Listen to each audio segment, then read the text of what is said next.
तो friends, welcome to my channel. आज अपन क्लास 8th एनसीईआरटी के सेकंड चैप्टर सूक्ष्म जीव पढ़ेंगे। सूक्ष्म जीव मित्र एवं शत्रु। ऐसे जीव जिन्हें हम नंगी आंखों से नहीं देख सकते, उन्हें यंत्र या फिर सूक्ष्मदर्शी द्वारा देख सकते हैं, उन्हें सूक्ष्म जीव कहते हैं। सूक्ष्म जीव जो होते हैं वो वायु और आसपास के वातावरण में और अपने जंतुओं या फिर प्राणियों के शरीर में पाए जाते हैं। सूक्ष्म जीवों को 4 वर्गों में बांटा गया है: जीवाणु, कवक, प्रोटोजोआ और शैवाल। जो विषाणु होता है वो भी सूक्ष्म जीव होते हैं, बट उन्हें सूक्ष्म जीवों से भिन्न रखा गया है क्योंकि वे केवल परपोषी के शरीर में ही गुणन करते हैं, अर्थात वृद्धि करते हैं और शरीर से बाहर एक निर्जीव प्राणी जैसे होते हैं, अर्थात सजीव से बाहर तो निष्क्रिय होते हैं, बट सजीव के शरीर में प्रवेश करते ही वो सक्रिय हो जाते हैं। कुछ विषाणु जनित रोग जैसे जुकाम, इन्फ्लुएंजा, एड्स और खांसी, वे सूक्ष्म जीव जो हमारे लिए लाभदायक होते हैं और जिनका उपयोग विभिन्न कार्यों के लिए किया जाता है, वे मित्रवत सूक्ष्म जीव कहलाते हैं।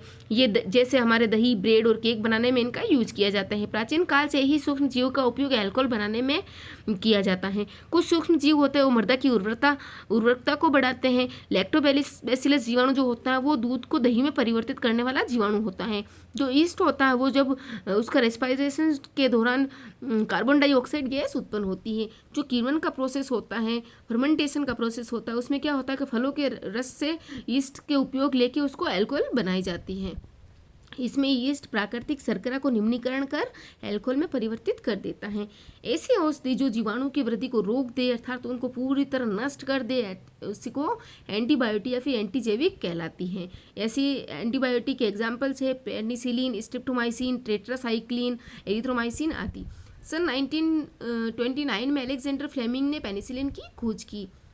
शिशु एवं बच्चों के शरीर में प्रतिरक्षा उत्पन्न करके रोग कारक सूक्ष्म जीव को नष्ट करने के लिए टीका लगाया जाता है। जो ये टीका लगाया जाता है, टीके में जो सूक्ष्म जीव यूज लिए जाते हैं वो निष्क्रिय अर्थात मृत जीव होते हैं, जो कि शरीर के अंदर प्रवेश करते ही वो एंटीबायोटिक पैदा कर देते हैं और जैसे भी सेम रोग वापस आता है तो उसके अकॉर्डिंग एंटीबायोटिक सेल्स पैदा कर देते हैं और सूक्ष्म जीव से अपनी रक्षा कर लेते हैं। हैजा, असह्य आदि बीमारियों को टीके द्वारा रोका जा सकता है। सूक्ष्म जीवों द्वारा फैलने वाले रोग को एक संक्रमित व्यक्ति से वायु, जल, भोजन या फिर कायिक संपर्क द्वारा फैलते हैं। इन्हें संचरणीय रोग कहते हैं या फिर संक्रामक रोग कहते हैं। जो फैलने वाले रोग होते हैं उनको संक्रामक रोग कहते हैं, जैसे कि हैजा और खांसी। पर्यावरण में मौजूद बड़ी मात्रा में सड़े गले पौधे, मरे हुए जीव को प्रदूषण फैलाते हैं और कई रोग के कारण बन जाते हैं। जो भी सूक्ष्म जीव होते हैं वो मृत जैविक अपशिष्टों का अपघटन करके उन्हें सरल पदार्थों में बदल देते हैं। जो भी पौधे और जंतु जो सड़ जाते हैं उनमें दुर्गंध का कारण भी सूक्ष्म जीव ही होते हैं।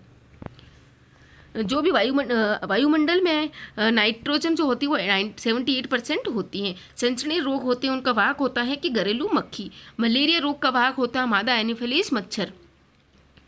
ईस्ट कोशिकाओं की वृद्धि का कारण है, ब्रेड के कारण ही ब्रेड और इडली फूलती है। जो भी ईस्ट सेल्स होती है वो श्वसन के दौरान CO2 निकालती हैं और जैसे भी इनमें जनन होता है वो फैलती, उनमें जनन होने से इन सेल्स में वृद्धि होती है जिससे CO2 निकलती है और इडली और ब्रेड फूल जाती हैं। डेंगू के वायरस का वाहक मादा यानी एडिस मच्छर होता है। जो भी डेंगू रोग फैलता है वो मादा एडिस मच्छर उसको रोग को फैलाता है। नमक और खाद्य तेल जैसे रासायनिक पदार्थों का उपयोग सूक्ष्म जीवों की वृद्धि को रोकने के लिए तथा लंबे समय तक सुरक्षित रखने के लिए सामान्य रूप से किया जाता है। इन्हें परिरक्षक कहते हैं। दूध को अपन 70 डिग्री सेल्सियस पर 15 से 30 सेकंड के लिए गर्म करते, फिर एकाएक ठंडा करते हैं तो फिर उसको भंडारण कर लेते हैं। ऐसे करने से जो भी सूक्ष्म जीव होते हैं उनकी वृद्धि बिल्कुल रुक जाती है और इस क्रिया को पाश्चुरीकरण कहते हैं। क्योंकि जो भी इस विधि से करते हैं तो पूरे सूक्ष्म जीव मर जाते हैं और लंबे समय तक दूध खराब नहीं होता।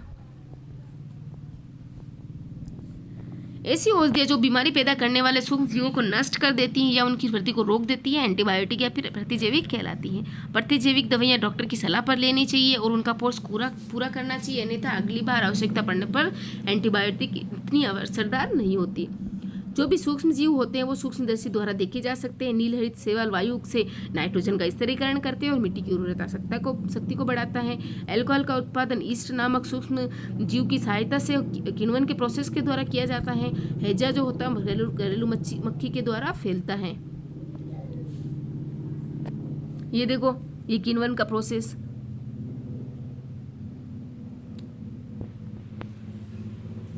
जो भी फूला हुआ है ये क्या होता है, इससे CO2 गैस निकलती है। इसी अंदर जो भी इसके अंदर ईस्ट डाला अपन ने, इसके अंदर ईस्ट डाला, तो ईस्ट के दौरान जो भी वो ईस्ट जो भी जैसे जैसे श्वसन करेगा वैसे वैसे CO2 गैस निकलेगी, और जैसे जैसे CO2 गैस निकलेगी वैसे ही ये फूलता जाता है।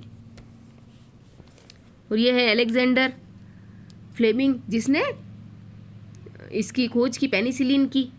और ये है एडवर्ड जेनर, जिसने चेचक के टीके की खोज की। और ये लुई पास्चर, जिसने किण्वन के प्रोसेस की खोज की। ये 4-5 नाम है, बहुत इंपॉर्टेंट है, ये एग्जाम में आते रहते कहीं कहीं।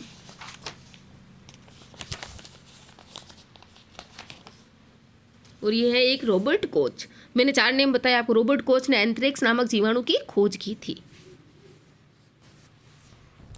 अब आगे पढ़ते हैं कि ईस्ट का उपयोग निम्न में से किसके उत्पादन में होता है। अल्कोहल के उत्पादन में अपन को देखा था अपन ने, निम्नीकरण द्वारा, किण्वन के प्रोसेस द्वारा। निम्नलिखित में से कौन सा प्रतिजैविक अर्थात एंटीबायोटिक है? स्ट्रेप्टोमाइसिन। ये कवक द्वारा बनाए जाते हैं। मलेरिया परजीवी का वाहक कौन होता है? मादा एनीफिलीज मच्छर होता है। सनसनी रोग का मुख्य कारण घरेलू मक्खी होती है। ब्रेड का फूलना, ईस्ट कोशिकाओं की वृद्धि, चीनी कोल में परिवर्तित करने का प्रोसेस किण्वन।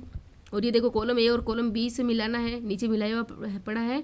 जीवाणु जो होता है हेजक का कारक होता है। और जो राइजोबियम होता है वो जीवाणु जो नाइट्रोजन का स्थिरीकरण करता है, राइजोबियम जीवाणु। लैक्टोबैसिलस दही का जमना करता है। और ईस्ट होता है वो ब्रेड की बेकिंग में काम आ जाता है, क्योंकि वो CO2 गैस निकालते हैं श्वसन के दौरान। एक प्रोटोजोआ होता है वो मलेरिया का कारक होता है। एक विषाणु होता है वो एड्स का कारक होता है।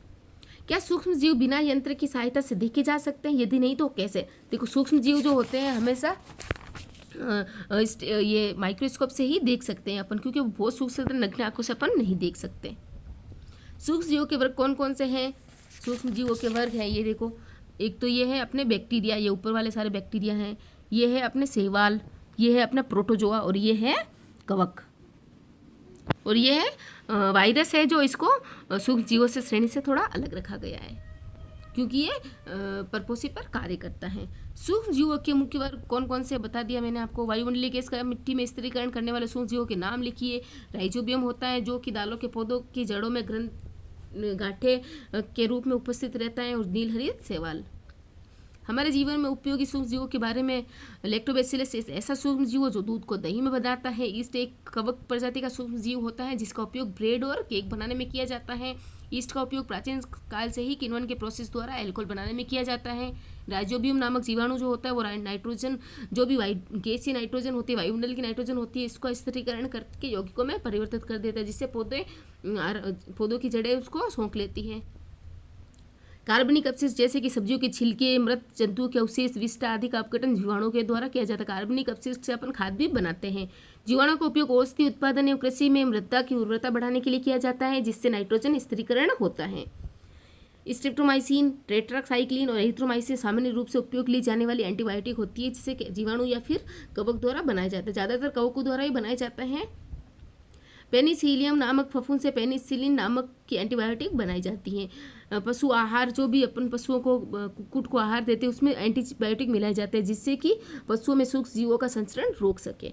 जो भी प्रतिजैविक होते हैं उनका उपयोग कुछ पौधों के रोग के नियंत्रण के लिए भी किया जाता है। वैक्सीन के माध्यम से कुछ सूक्ष्म जीवों को शरीर में प्रतिरक्षा तंत्र को मजबूत बनाने के लिए किया जाता है। अर्थात वैक्सीन के माध्यम से कुछ भी जो भी मृत सूक्ष्म जीव होते हैं उनको शरीर के अंदर डाला जाता है, शरीर के अंदर प्रविष्ट कराया जाता है, जिससे कि उसमें एंटीबायोटिक प्रतिरक्षा इम्यूनिटी पावर बढ़ती है। और जो भी रोग के बैक्टीरिया या वायरस अंदर घुसते हैं तो उनके प्रति नई सेल्स एंटीबॉडी बनाकर रोग से मुक्त करता है, जैसे कि जिससे पोलियो, क्षय, चेचक, हेपेटाइटिस आदि का वैक्सीन बनाया गया। सूक्ष्म जीवों द्वारा होने वाली हानियों। सूक्ष्म जीव मनुष्य, जंतु और पौधों में रोग उत्पन्न करते हैं, और ये कपड़े वगैरह उनको सड़ा देते हैं। संक्रमण होने पर ये सूक्ष्म जीव तेजी से फैलते हैं।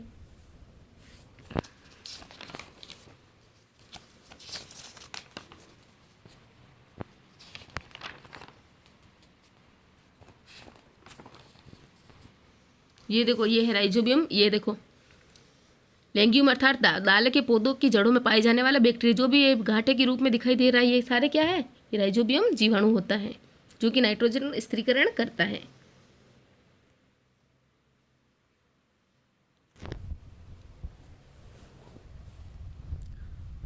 मादा एनोफिलीज और एडीज मच्छर कुछ परजीवी जैसे प्लाज्मोडियम और डेंगू के वायरस का वाहक होते हैं। इन जीवों से मलेरिया और डेंगू हो जाता है। एंथ्रेक्स नामक मवेशियों में होने वाला भयानक रोग जो कि जीवाणु द्वारा होता है, और जो भी गाय के खुर और मुंह पक का रोग होता है वो वायरस के द्वारा होता है। अनेक सूक्ष्म जीव जैसे गेहूं, चावल, आलू, संतरा, सेब इत्यादि पौधों के रोग के कारक भी सूक्ष्म जीव होते हैं, और इससे फसल की उपज में कमी आती है। हमारे भोजन में उत्पन्न होने वाले सूक्ष्म जीव कभी कभी विषैले पदार्थ भी उत्पन्न करते हैं और भोजन के में विषाक्तता ला देते हैं। प्रतिजैविक क्या होते हैं? प्रतिजैविक होते हैं ये ऐसी औषधियाँ जो बीमारी पैदा करने वाले सूक्ष्म जीवों को नष्ट कर देती है या फिर उनकी वृद्धि को रोक देती हैं। उन्हें एंटीबायोटिक या फिर प्रतिजैविक कहते हैं। जो भी प्रतिजैविक दवाइयाँ होती हैं वो डॉक्टर की सलाह से लेनी चाहिए और उनका कोर्स पूरा करना चाहिए, अन्यथा अगली बार आवश्यकता पड़ने पर प्रतिजैविक दवाइयाँ इतनी असरदार नहीं होती। सूक्ष्म जीव क्या होते हैं? ऐसे सूक्ष्म जीव जिन्हें हम नंगी आंखों से नहीं देख सकते, यंत्र द्वारा, सूक्ष्मदर्शी द्वारा देख सकते हैं। सूक्ष्म जीवों को 4 वर्गों में बांटा गया है: जीवाणु, कवक, प्रोटोजोआ, शैवाल। वायरस क्या होते हैं? विषाणु से होने वाले कुछ सामान्य रोग के नाम बताइए। वायरस जो होते हैं वो सूक्ष्म जीव होते हैं, परंतु वे अन्य सूक्ष्म जीवों से भिन्न होते हैं क्योंकि वे केवल परपोषी में ही वृद्धि करते हैं। शरीर से बाहर एक निर्जीव प्राणी होते हैं, अर्थात शरीर से बाहर निष्क्रिय होते हैं, बट शरीर में प्रवेश करते ही सक्रिय हो जाते हैं। कुछ विषाणु जनित रोग जैसे जुकाम, इन्फ्लुएंजा, एड्स और खांसी। मित्रवत सूक्ष्म जीव क्या होते हैं? वे सूक्ष्म जीव जो हमारे लिए लाभदायक होते हैं, अर्थात हमें फायदा पहुंचाते हैं, जिनका उपयोग विभिन्न कार्यों में किया जाता है, मित्रवत सूक्ष्म जीव कहलाते हैं। ये हमारे दही, ब्रेड और केक बनाने में किया जाता है। प्राचीन काल से ही सूक्ष्म जीव का उपयोग अल्कोहल बनाने में किया जाता है और सूक्ष्म जीव मृदा उर्वरकता की वृद्धि भी करता है। दूध को दही में लैक्टोबैसिलस जीवाणु बदलता है।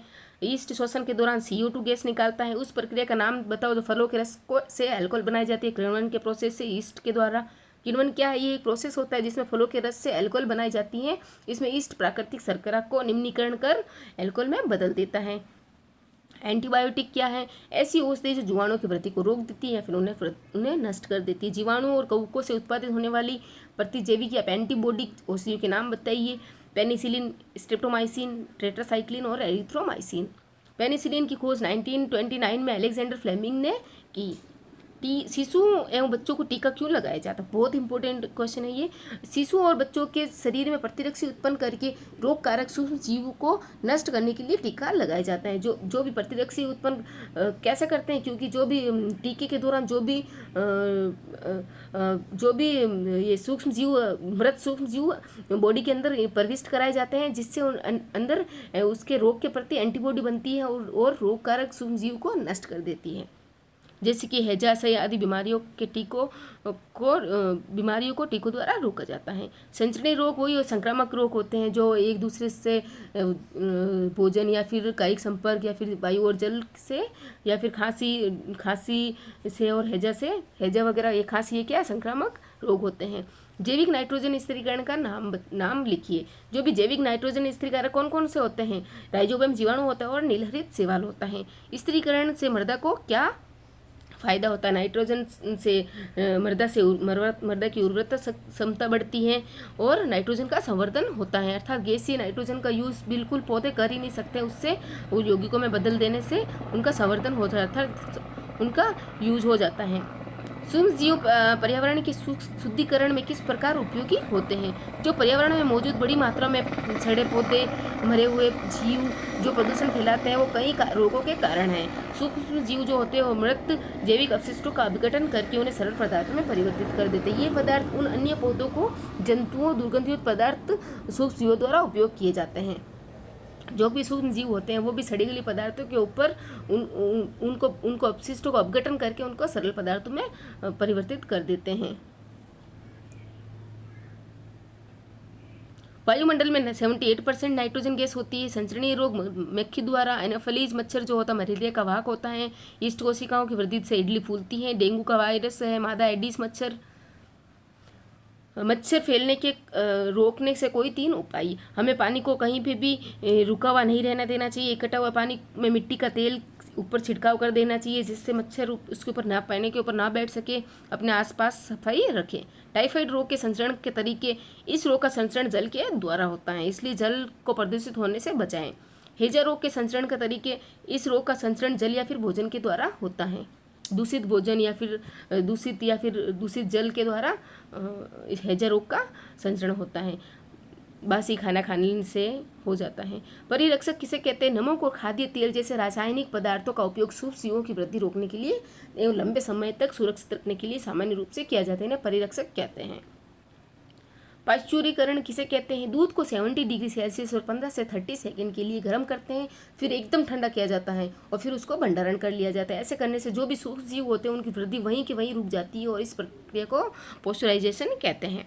एंटीबायोटिक क्या है, कब लेनी चाहिए, हो गया ये क्वेश्चन। ये एक्स्ट्रा क्वेश्चन है। सूक्ष्म जीव किसे कहते हैं? हम इन्हें नंगी आंखों से नहीं देख सकते। ये वही क्वेश्चन वापस रिपीट हो गए। देखो ये और एक्स्ट्रा क्वेश्चंस है, मैंने बुक में से बना के रखे हैं। विषाणुओं को सूक्ष्म जीवों से भिन्न क्यों रखा गया, मैंने आपको बताया क्योंकि ये परपोषी पर कार्य करता है। ये सजीव बॉडी से बाहर तो निर्जीव और निष्क्रिय हो जाता है और सजीव बॉडी के संपर्क में आता है ये सक्रिय हो जाता है। वायरस से होने वाले कुछ रोगों के नाम मैंने आपको बताए थे, जो भी ये है खसरा, पोलियो, हेपेटाइटिस, चिकन पॉक्स, ये सारे वायरस से होने वाले रोग होते हैं। अतिसार और मलेरिया ये है अपने प्रोटोजोआ द्वारा होते हैं। अतिसार और मलेरिया तो एक कोशी के सूक्ष्म जीवों के नाम, एक कोशी के सूक्ष्म जीव होते हैं। एक तो बैक्टीरिया होते हैं और कुछ शैवाल भी होते हैं जो एक कोशी के होते हैं, जैसे कि क्लेमाइडोमोनास। और बहुकोशी के शैवाल सूक्ष्म जीव कौन होते हैं? शैवाल और कवक दोनों बहुकोशी के सूक्ष्म जीव होते हैं। जो शैवाल होते हैं वो एक कोशी भी होता है और बहुकोशी की भी होते हैं। जो एक कोशी के होते हैं वो क्लेमाइडोमोनास उसका एग्जाम्पल है।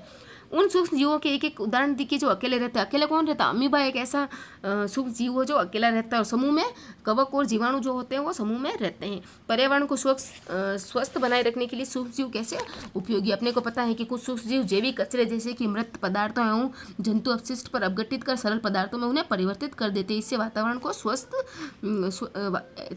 को स्वच्छ बनाते हैं। दूध को दही में परिवर्तित करने वाला होता है अपना लैक्टोबैसिलस जीवाणु। सूक्ष्म जीवों के वाणिज्यिक उपयोग अपने को पता है, किण्वन, एल्कोहल, किण्वन के द्वारा एल्कोहल बनाते हैं, ब्रेड, केक, ये इनमें यूज लिया जाता है। सूक्ष्म जीवों से उत्पादित किए जाने वाले कुल एंटीबायोटिक के नाम। एंटीबायोटिक है पेनिसिलिन, स्ट्रेप्टोमाइसिन, टेट्रासाइक्लिन और एरिथ्रोमाइसिन। और क्या है? पेनिसिलियम एक कवक है, इससे एंटीबायोटिक बनाई जाती हैं। आहार में प्रतिजैविक क्यों मिलाया जाता है अपने को पता है, क्योंकि रोग संचरण को रोकने के लिए। प्रतिरक्षीकरण क्या है? वही वैक्सीनेशन जो होता है वो प्रतिरक्षीकरण होता है। एंटीबॉडी शरीर के अंदर एंटीबॉडी पैदा करना ही प्रतिरक्षीकरण कहलाता है। वैक्सीन किसे कहते हैं? जो भी वैक्सीन होती है वो मृत बैक्टीरिया होते हैं, मृत सूक्ष्म जीव होते हैं जो अपने बॉडी में प्रविष्ट कराए जाते हैं। जो जैसे ही अपने बॉडी में प्रविष्ट करे जाते हैं वो रोग, जैसे भी कोई भी रोग के वायरस अपने अंदर घुसेगा तो उसके अपोजिट में एंटीबॉडी पैदा कर देता है और एंटीबॉडी पैदा करने से वो अपने उस रोग के ऊपर क्रिया करता है और उस रोग को नष्ट कर देता है। टीके के 3 उपाय अपने को पता है, रोगों के संचरण को रोकता है और टीकाकरण से इम्यूनिटी पावर बढ़ती है। नाइट्रोजन स्थिरीकरण के लाभ अपने पता है, मृदा उर्वरकता को बढ़ाता है और क्या करता है, जो भी गैसीय नाइट्रोजन होता है उसको संवर्धन कर देता है। जैविक नाइट्रोजन स्थिरीकरण कौन कौन से हैं अपने को पता है, ये राइजोबियम जीवाणु और नीलहरित शैवाल। Thank you friends. अगर आपको अच्छा लगा वीडियो तो, वैसे मेरा वीडियो कहीं तक अभी वायरल नहीं हुआ, कभी पहुँच ही नहीं रहा है ये।